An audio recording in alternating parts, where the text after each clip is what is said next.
For antiwar.com and Chaos Radio 95.9 FM in Austin, Texas, I'm Scott Horton, and this is Anti-War Radio.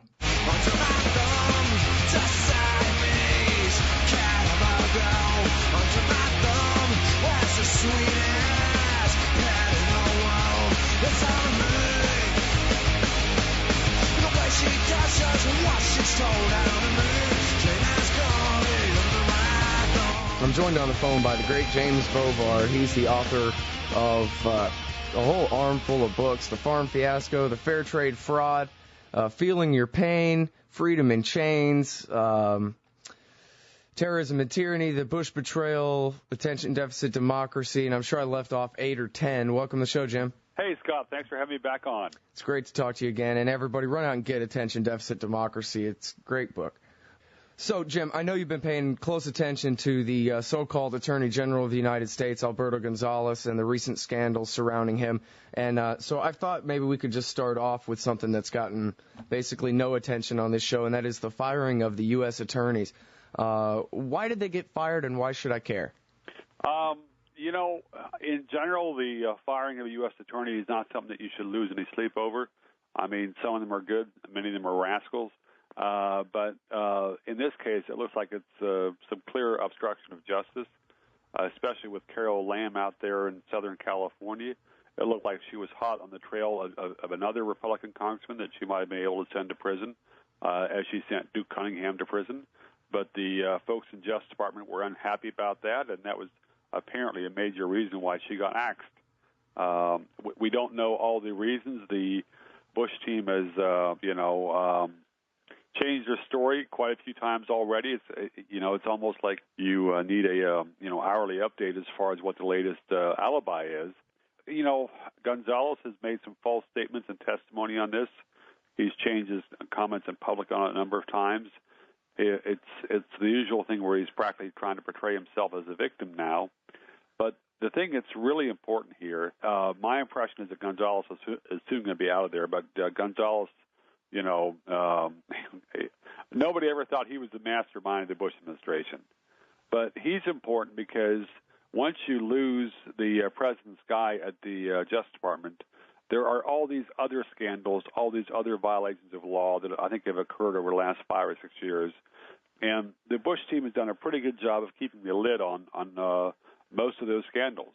Once you have the Attorney General being knocked off, once you have uncertainty, some of these lids on these scandals could come loose. And once that happens, Bush could be far closer to impeachment than what most people expect right now.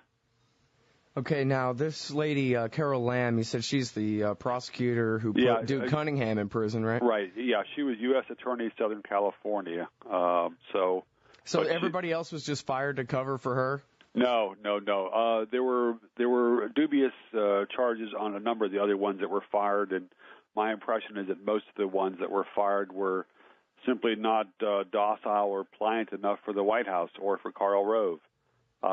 Don't have all the the details on this are still coming out. The Gonzales' former chief of staff is testifying today, so I guess we might learn some more from that. But there are serious questions of major abuses on a number of these firings. By and large, I mean, it's so rare for a government employee to get fired. It's almost like it's almost like finding an honest politician.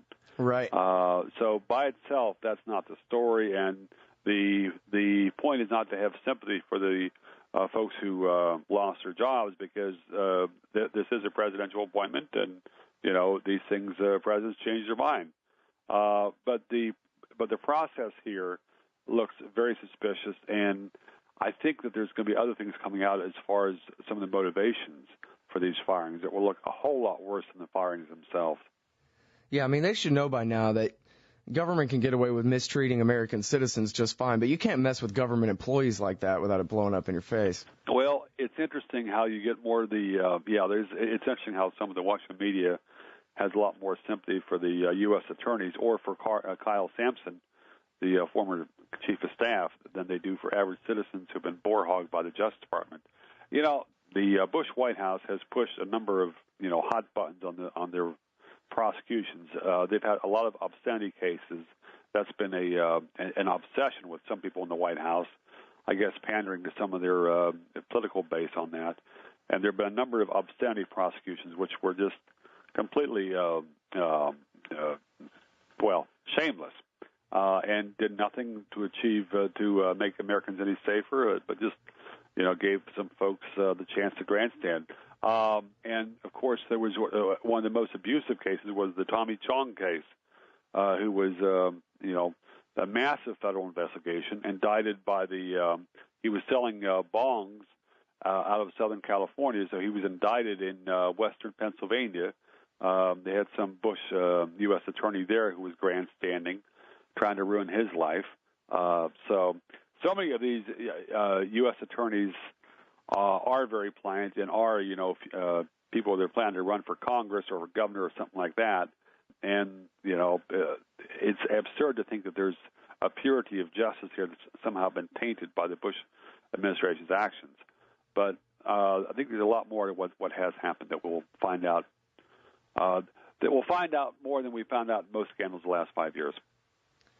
Well, I sure hope so. And, I noticed that you picked up on this same National Journal story that I did by Murray Wass about how when Bush quashed the NSA investigation, which is its own interesting story, he denied the security clearance required for the Justice Department investigators to actually do their job. But Murray Wass, if I got it right, reported that Gonzales recommended that course of action to George Bush right after he found out that he was going to be a subject of the investigation, since he was White House counsel when they started the NSA program. Is that right? Yeah, that's dead on. So that's basic obstruction of justice right there. That's a felony, isn't it? Well, and it's so simple that even a conservative can understand it. It's so simple that someone who watches Fox News could understand it. Oh, no, that easy, huh? Well, yeah, and Murray Wass is one of the best investigative journalists in D.C. He was the person who broke a lot of the story of Flamegate, and he was, always about 3 steps ahead of everybody else.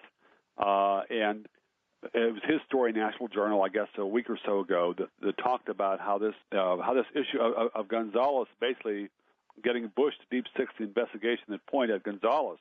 This is something that's going to be far more difficult for the Bush supporters and the Bush media to brush aside. It's interesting to think back last year. There was Bush was pushing 2 big pieces to kind of whitewash his record. One was the Military Commissions Act, which would basically retroactively legalize torture, as Bush defined it or didn't define it. And then there was the various bills to whitewash the national security agencies' warrantless wiretaps on American citizens. Bush got the torture bill. Bush did not get the bill to make legal the crimes that had occurred over the last 5 years of wiretapping. This is something which could explode like a mushroom cloud at any time, because I think there's documents, there's perhaps memos, perhaps email that if that came forward, and if we see how many high-ranking Justice Department officials, NSA officials, and others recognize that this was criminal behavior on behalf of the Bush administration, and the Bush types still did it, that's going to put them in a very hard position.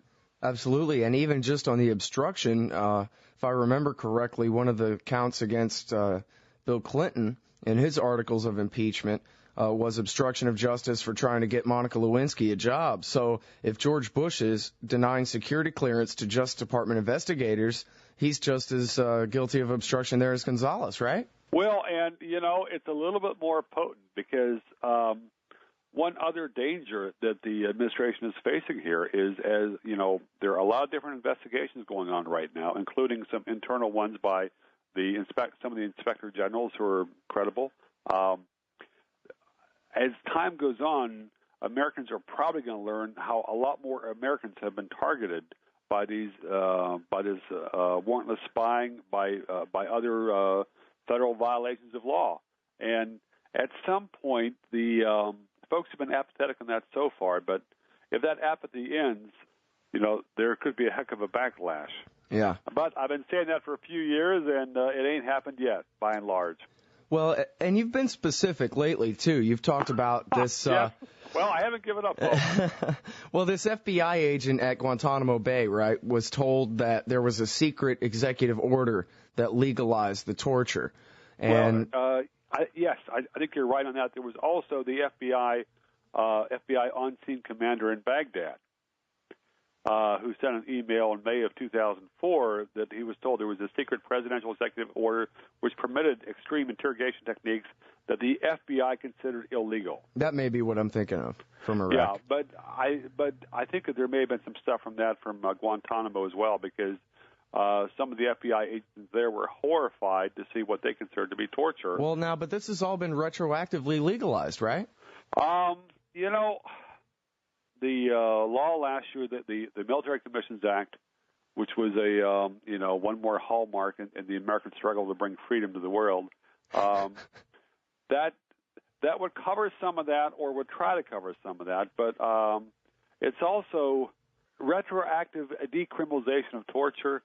I don't know how well that's going to stand up in the courts if there's a serious challenge, and even more if there are some leaks or some exposures of what Bush and his team knew and when they knew it, because is it the Patrick Coburn book on Rumsfeld? Yeah, which I have it right here. I'm on chapter 2. It's excellent. Okay, mine. I haven't read the book, but I've heard it's great, and I read that he talks about how Rumsfeld was very deeply involved in the torture techniques for individual detainees. Right. Wasn't there, I remember a Salon story about Rumsfeld personally overseeing the torture of one of the 4 or 5 20th hijackers. Yes, that's a nice way of putting it. Yeah, that sounds very credible. I think Seymour Hersh Seymour Hersh has commented that Bush was much more involved in the torture processes than people realize. I'm not sure if I'm quoting Hersh right on that, and I'm not exactly sure what he meant. But there again, if some of this stuff comes out, something which struck me, talking about the other things that Bush folks might want to, that they need to be worried about, is something that Senator Leahy is on right now. Is this secret presidential authorization to use extreme interrogation techniques, signed by George Bush? The feds have basically admitted that this exists, but they've avoided having to disclose it yet. So apparently Leahy isn't worried that it's all retroactively legal now. No, Senator Leahy is doing a great job. Senator Leahy is doing a great job on a number of areas. I mean, I'm sure I'm not following him closely. I'm sure there's a lot of things he's doing that would mortify me, but and vice versa. Yeah.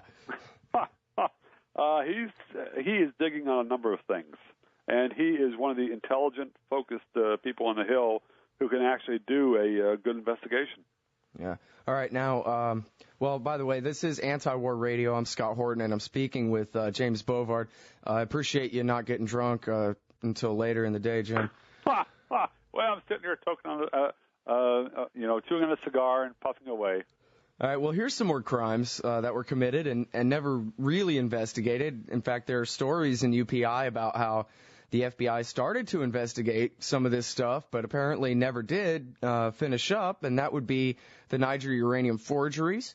Who gave the classified information about America's breaking of Iran's codes to their spy Ahmed Chalabi? Whether or not it is true, as Robert Dreyfus and Julian Borger report, that the Israelis were manufacturing fake intelligence in English to help lie us into war, and by what channels that intelligence was being introduced into the stream in the run-up to war in 2002. These are some very serious questions, I think, regarding the run-up to war. Philip Giraldi, in a recent article, pointed out that in his view, what Douglas Feith and the boys were doing in the Office of Special Plans were war crimes. It's illegal to manufacture a case for war. Yeah, but I guess that the FBI has been very busy with some of the obscenity investigations, trying to make sure that the porn video makers have all the birth dates of the actresses. Yeah, and pay all their taxes on time. There you go. Well, that's a heck of a lot more important than lying the nation into war. Yeah. Yeah, there are a lot of things here. part of the reason why I think Bush is in a lot more trouble than most people recognize is there are so many abuses like this, like the lies that led to the war with Iraq, the lies and the abuses that carried on the torture scandal, a lot of these other areas, the spying on American citizens. These things might look like they're separate scandals, but once they start exploding like mushroom clouds, more and more people are going to come out of the woodwork and decide that they had better fess up, or that they've got something people should know as well. Right. Government officials are starting to lose their fear of the White House, and that's really bad news for Bush after how he's governed for 5 years. Yeah, well, come on, whistleblowers. We need you. There's only one good kind of rat. That's a government employee who turns on their boss. Let's hear it. Okay. You and Gordon Liddy.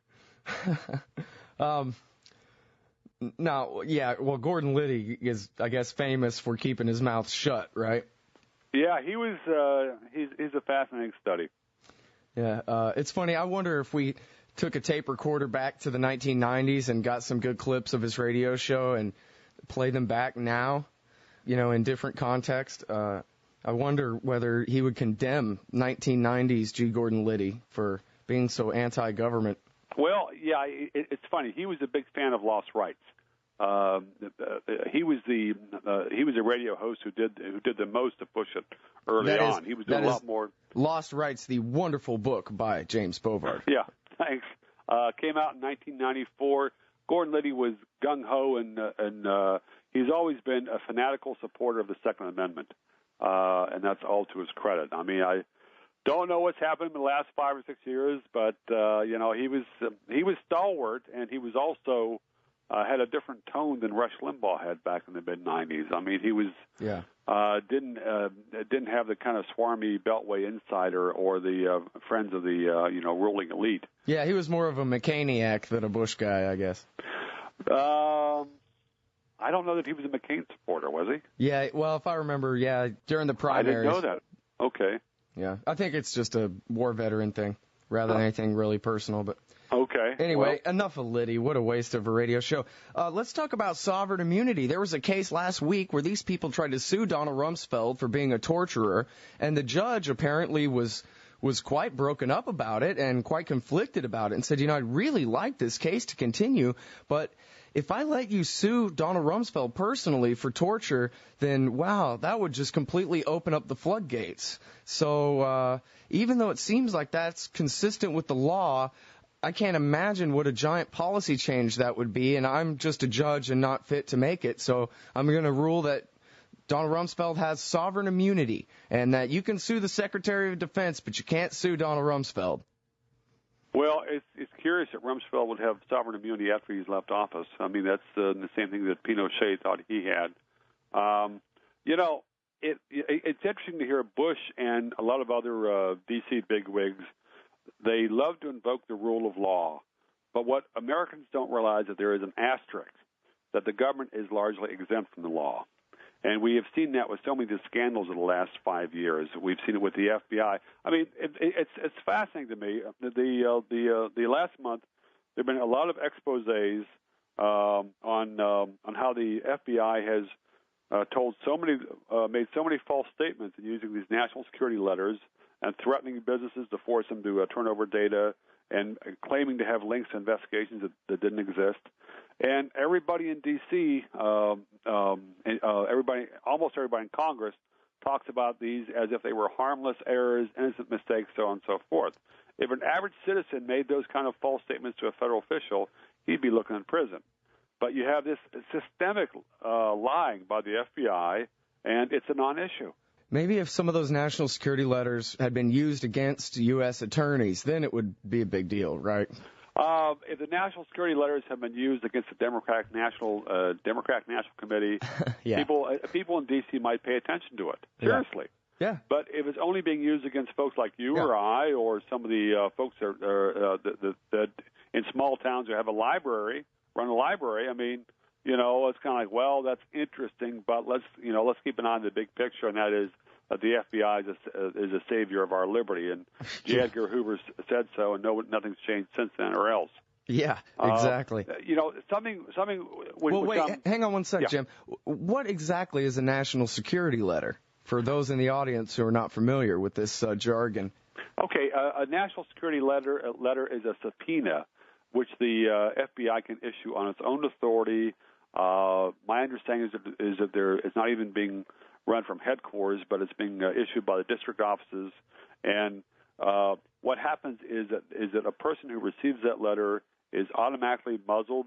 The person can be sent to prison for years if they ever disclose that they have been hit by one of these letters, and they are compelled to turn over basically any data that the FBI demands. So this is one cop asks another cop for a warrant, and nobody has to go talk to an independent judge first, like it is described in the Fourth Amendment. Yeah, I mean, and from some of the inspector general reports, it may not be the cops even bother asking each other, that they just send out the letters and claim that there is an investigation going on, even when there isn't, and this compel the surrender of data then. But as you said, this is a total travesty of the Fourth Amendment. The Fourth Amendment says that the government needs a warrant and reasonable suspicion to, seize this private information. The feds are issuing over 30,000 of these national security letters a year. It's just a massive trampling of the Bill of Rights. And it's interesting to see how cowardly most of the news media has been on this. There was an excellent Washington Post story in late 2005, I think, by Barton Gelman. Otherwise, the media's been pretty quiet on this. There was a story an op-ed I did on it in early 2006, and I hustled a bunch of different op-ed editors, and it seemed like the story might as well have been radioactive because almost nobody would touch it. It was as if, I don't know if I want to. Well, I don't know why the editors were so leery of criticizing the FBI, but certainly since then, there's a lot more evidence out there. But still, the FBI is largely getting a pass on this. Yeah, along with the rest of the government. In fact, last night I was looking through your blog, and you had a link to that great piece by Fairness and Accuracy in Reporting. Yes. Where they went through the whole run-up to war from late summer, I guess beginning in August 2002, through the first month or so of the war. And I remember pretty well 2002, and because I read antiwar.com every day, I noticed when the Washington Post originally debunked the aluminum tube story in September of 2002, but just to go through and just read, not only the lies, but just the, I'm looking for the word, the submissive posture of the media where, servile, docile. James Bovard, how dare you come on here and say that the Bush administration might not be right? You are a defender of Saddam Hussein. You're taking Saddam's side against your own country for the slightest disagreement, for even trying to have the slightest little debate. And aluminum tubes, who cares if the Washington Post debunked that back in September? We're just going to keep saying it over and over and over and over again. Every channel, every paper, nobody gets a pass.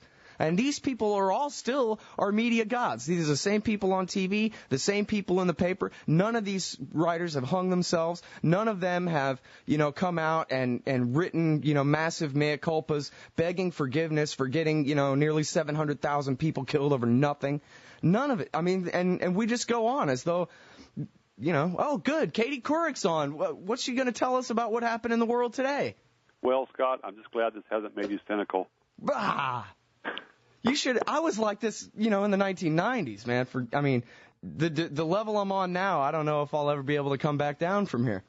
Well, it's just, it's an excellent point you make about how the Washington Post did have an expose on that quite a while before the war started, and I've seen that in so many other areas of what's happened in the war and terrorism at home.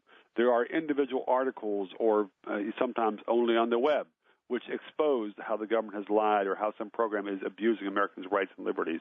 And it is one blip on the radar screen, and then it is as if almost the entire media goes back to the already scheduled propaganda. And, well, thank goodness for the government, and George Bush said today, and here's a picture of John Ashcroft praising the Patriot Act, and it's amazing how much BS the media lets the government still get away with on a daily basis. Yeah, And even on the most basic stuff, like, well, we're not going to let you take pictures of the coffins coming home at Dover, even though that's called the Dover test. That's, been the American tradition, is you always let the press take pictures of the coffins so that the American people know what they're really dealing with. And they said, oh, well, we're not going to let you take pictures of the coffins anymore because that might hurt the feelings of the family.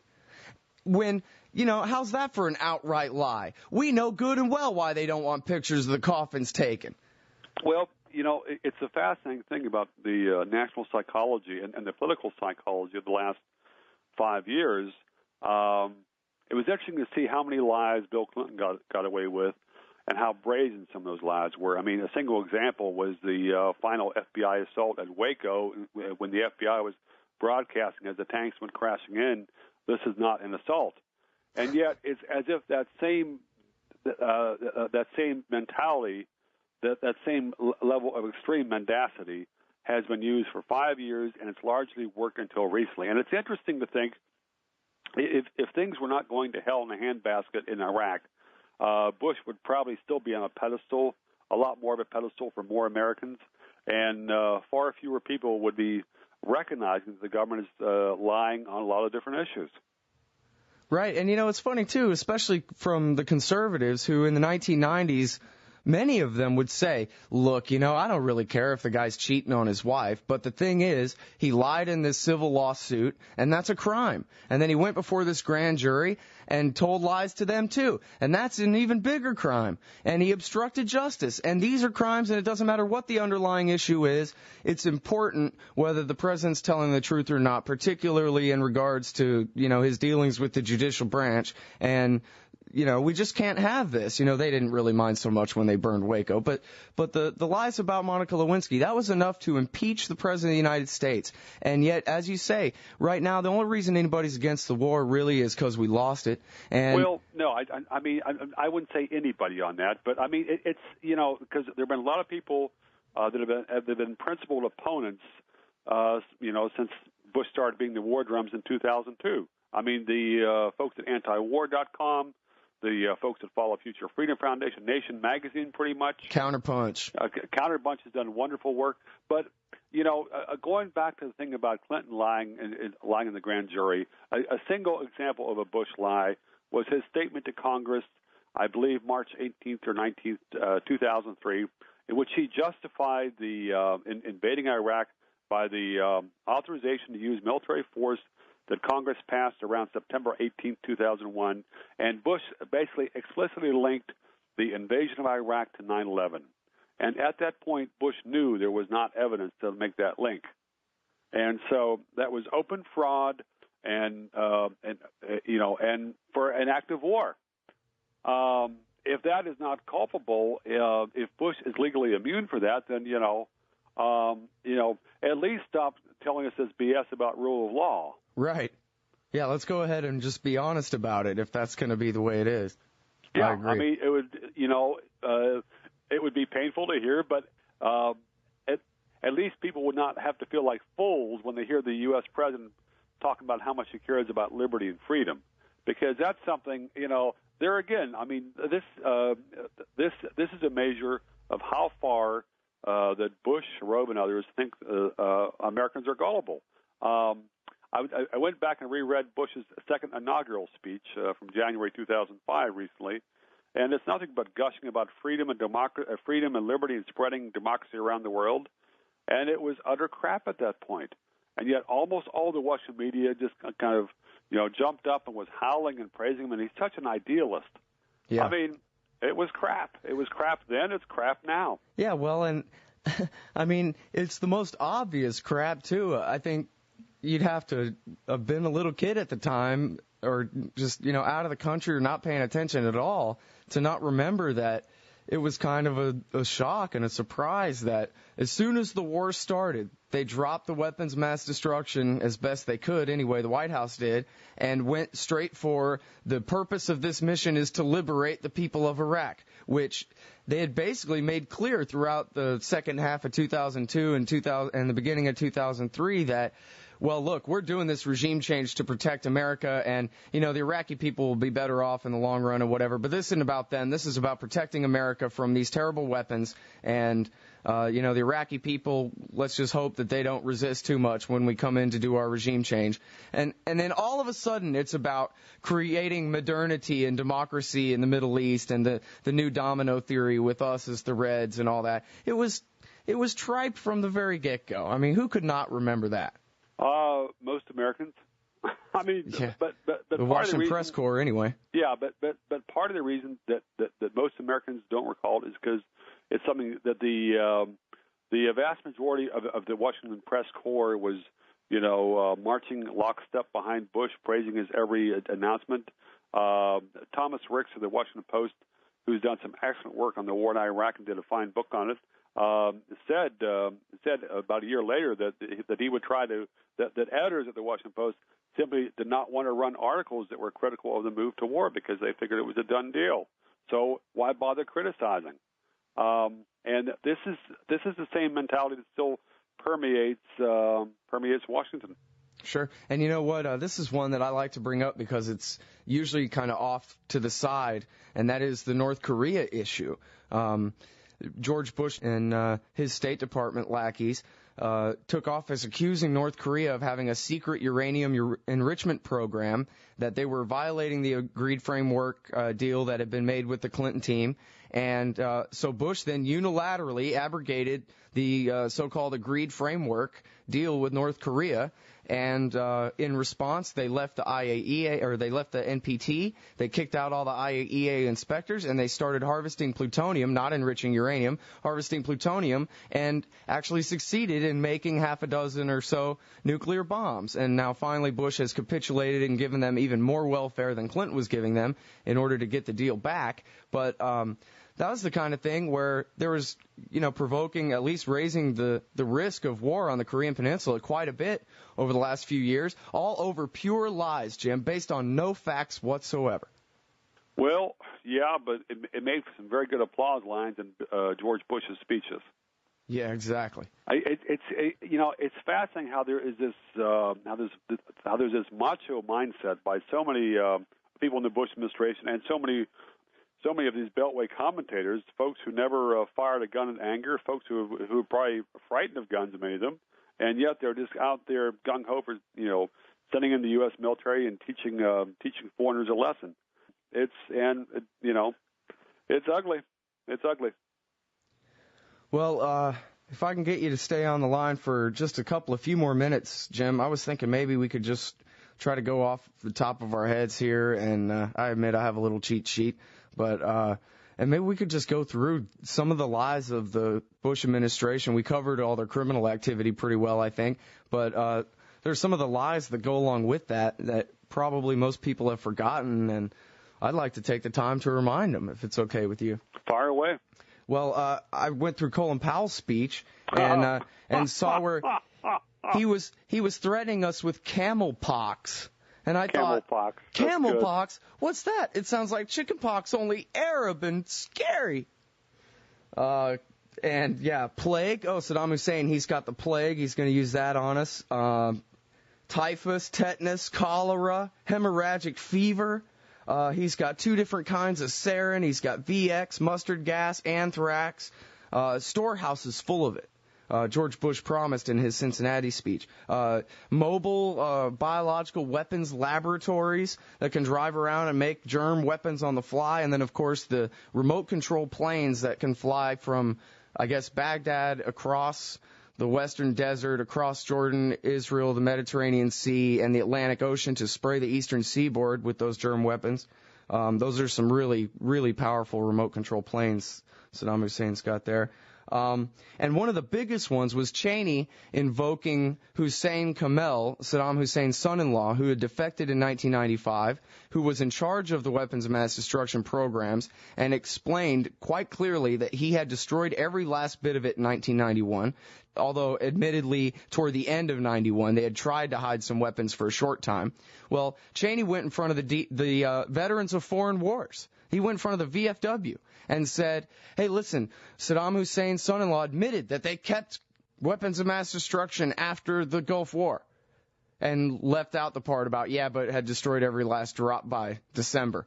And, the kind of contempt that shows for American veterans, these are the guys who fought in World War II and Korea and Vietnam, the guys who are sending their sons and grandsons to Iraq on Cheney's word. And he's looking them right in the face and telling just a bold-faced lie, just right to their face about the information from Hussein Kamel. And that was one that I remember at the time, being outraged at that, because I already remembered the Hussein Kamel story from before.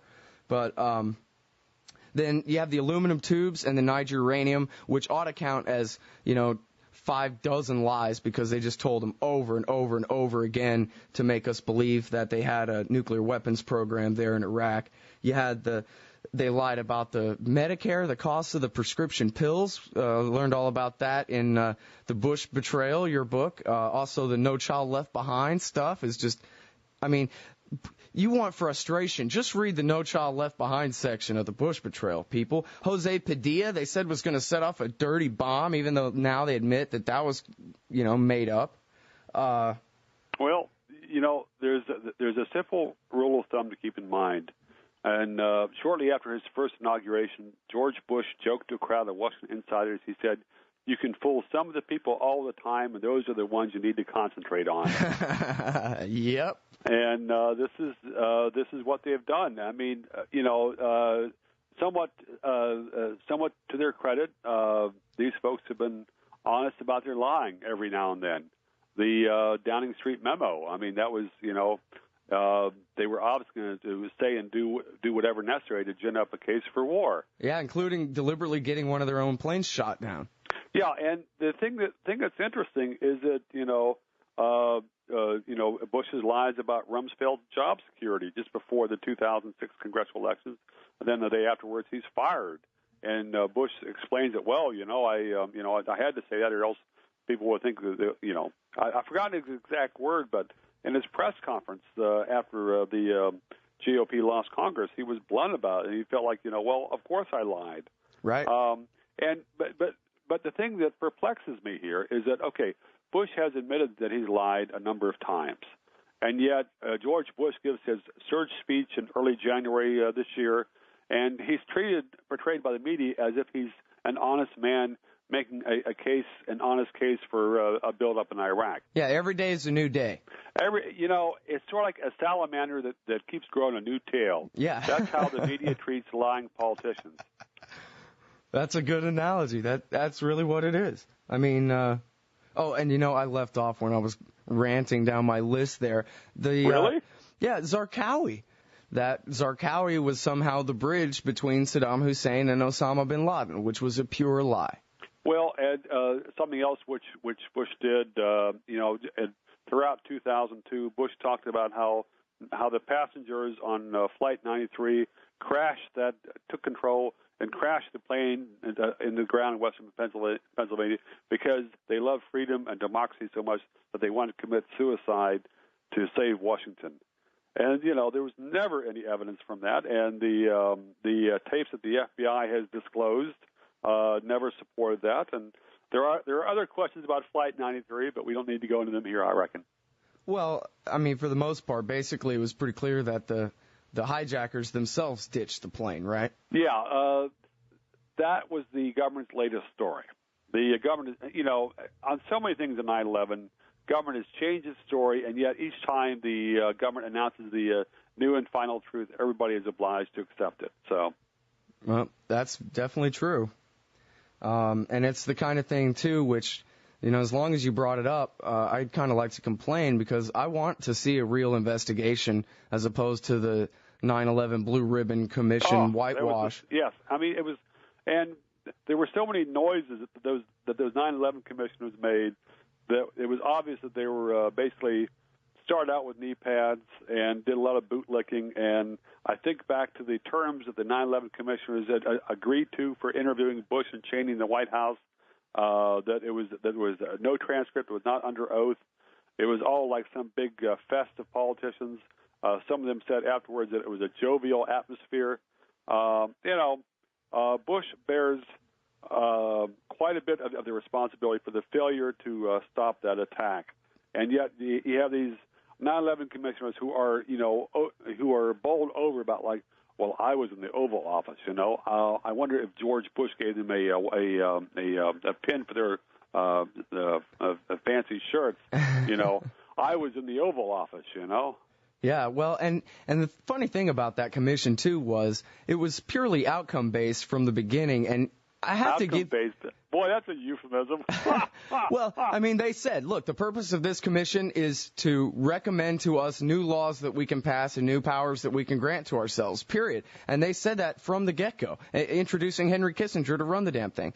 And, it was, it was interesting. I was traveling in November 2002, and I was out of touch for a couple of days, and prior to that, there had been rumors about how Kissinger could be in trouble as far as being indicted for war crimes. And I was driving up Interstate 81 in Virginia and just stopped at the gas station to refill and kind of walked in there. And by chance, they had a New York Times there in the newsstand, and it had a big picture of Kissinger there above the fold. And I said, he's been indicted for war crimes. And I walked over and I saw the headline, Kissinger chosen to head 9/11 commission. I said, bad day. Yeah, well, I think it was the Sunday before September 11th, 2 days later, 60 Minutes had done a piece about what a terrorist Henry Kissinger was. And then by Tuesday night, he was everybody's terrorism expert on TV.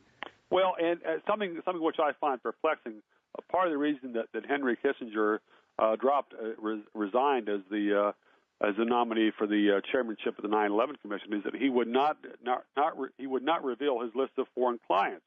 But that's apparently no impediment for the Washington Post editorial page, because Kissinger still runs these huge, unreadable screeds there that get published, and we have no idea who's paying him. Yeah. But that's not a trouble for the Washington Post, but the Washington Post editorial page still insists that Bush didn't lie us in the war. So those folks have been in Washington too long. Yeah. Now, another thing about the 9/11 investigation is that there's so much ridiculous kookery out there. South Park did a great thing making fun of some of the conspiracy theory stuff.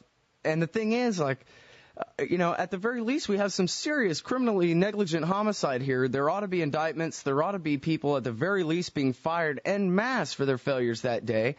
And responsibility does go to the top. But when you have all this missile hit the Pentagon and bombs in the towers and everything, the water's so muddy that to call for a real investigation is to add to that chorus at this point, It is frustrating. It is frustrating that, some folks who didn't get their rabies shots seem to dominate this issue. But, I mean, there are so many lies that the government has told and has basically admitted so far. And we are perhaps a little bit closer to the truth than we were in October 2001, but there's still so much out there that the government's been able to keep the lid on. And that's part of the reason why I'm hopeful that as the Bush administration continues to break up, that we'll learn some things about what the government has done, both before 9/11 and afterwards, because it's possible that the torture scandal is only the tip of the iceberg of government abuses. Yeah, well, and I really think that's true. And you look at their record in their terrorism prosecutions post 9/11, they haven't prosecuted a single real terrorist, except, I guess, Moussaoui. The rest of these have been, complete farces. Detroit, Virginia paintball guys, the Lackawanna Six, the father and son in Lodi, California, the poor kid in Brooklyn who supposedly was going to blow up the subway station. I mean, it's so much just outright lies there. I can't imagine how bad it really is once the secret papers start getting leaked, what we're going to find out. If they do get leaked. I mean, it is one of the biggest fallacies out there that truth will eventually out, because in government it doesn't. It usually doesn't. Most government cover-ups succeed, and most of the Bush cover-ups have succeeded so far. That's true. All right, well, let me ask you one more question before I let you off the line here. James Bovard, author of Attention Deficit Democracy. We've been talking about some pretty serious stuff here, war, torture, the end of the Bill of Rights in many ways, it seems like. And I know that you've been keeping track of this government from a very pro-freedom libertarian perspective for a long time, long before George Bush and the Bush Doctrine. So I wonder whether you think that the last few years' experience here amounts to a real sea change in American society, over the long term, or whether this is just another chapter in the same old empire we've had since World War II, or what? I think it's probably a sea change. It's for a number of reasons. I mean, if you think back 5.5 years ago, who would think that torture would become the law of the land? Who would think that the government would be able to basically given a blank check to suspend habeas corpus?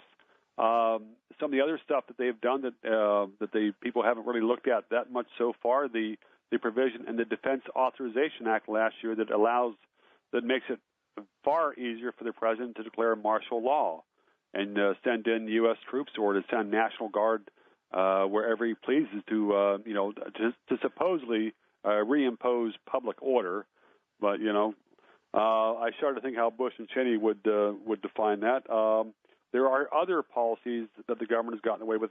I have been surprised at how much the government has been able to get away with, and how little fundamental concern there is about the trampling of the Bill of Rights and any sense of limits on government.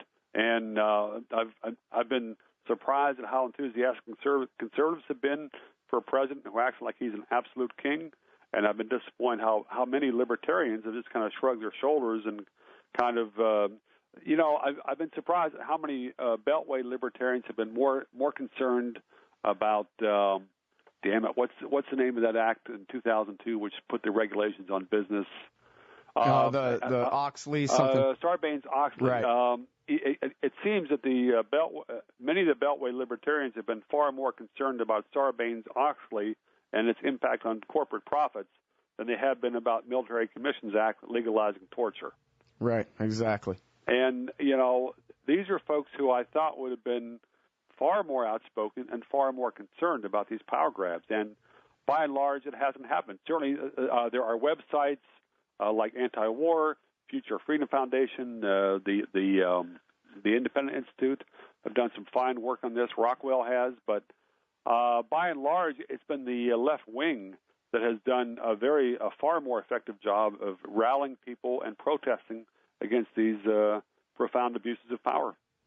And, I really appreciate you calling out the War Party libertarians. They deserve to be called out, and they deserve to be shamed, not just for their support of the war in the first place, but, as you point out, their silence since.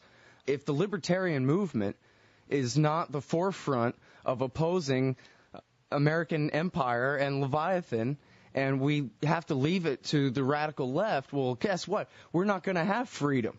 Well, and it's one thing to be kind of muzzled or to be soft-spoken or to be, misguided on the war. That's a bad thing. But, torture should not be a gray area for libertarians. And I was surprised at how little vigorous opposition that there was from some of the mainstream libertarians on the Military Commissions Act. It's hard to imagine a more brazen assault on any concept of limited government. And yet, it didn't get that much attention from folks I thought would have known better. Yeah, well, maybe you just missed that part in the Constitution where it gives the commander-in-chief the override power, where all the rest of the Constitution ceases to exist when he's called into the actual service of the United States. Well, but the important thing is that corporate profits are doing pretty well. Yeah. Yeah, and particularly CEO pay compared to people who work for them. Yeah, and it's, there again, this is something which is I've seen. Yeah, it's interesting to see which libertarian groups did more to stand up for CEO pay than they did to protest torture. It has been frustrating that folks who understood the danger of government to your right, the danger of arbitrary power to gun owners, seem to be oblivious to the danger of government power for everything else. Right. And not all of them are that way. There are some that have made the connection, but by and large, I shake my head ruefully. Yeah, well, wait, we can end with good news on that note, and that is Bob Barr, who was always my favorite conservative in the House of Representatives, who the Libertarian Party chose to help destroy in 2002, right. But I just saw the headline yesterday. He is now the new lobbyist for the Marijuana Policy Project. So, oh, really? Yeah, how do you like that for a realignment? Barr is doing some excellent work, and I think back to I like that Barr. guy, man. Yeah, it's interesting. The first time I noticed Barr was in the House hearings on Waco in July 2005. Right. Barr did a great job. Barr smacked around some of the federal witnesses that were dodging and lying, and he was concentrated. And I saw that in Barr in hearings throughout the late 1990s. He was someone who paid attention. He got it, and he's done excellent work in recent years, exposing the danger of government power. Yeah, absolutely. And you may remember that Washington D.C. held a vote on legalizing medical marijuana, and he obstructed, when he was in Congress, he obstructed the funds to even count the votes that had already been cast. And so for him to come around on the marijuana issue, and again, it's not that Bob Barr is a pot smoker now. It's, basically what he's done is he's applied the lesson that you just talked about. If arbitrary government power is not okay on the gun issue, maybe it's not on the pot issue either. And he's finally got his head around that and understood that liberty's liberty, even if it's not the thing that you're into. Well, Barr's made great progress, and I hope his progress is contagious to other conservatives. Yeah, he does. He sets a good example, as do you. James Bovard, he's the author of The Farm Fiasco, The Fair Trade Fraud, Freedom in Chains, Feeling Your Pain, the Terrorism and Tyranny, The Bush Betrayal, Attention Deficit Democracy, and I'm sure I left off a few more of those, right? Fair enough. It's a long list. What the hell? And hey, this guy Bovard is a great writer. Run out and get Attention Deficit Democracy. It's a great read, and it's really funny. And you're great, just like always. Thanks, Jim Bovard. Hey, Scott. Thanks for having me on. It was fun to chat.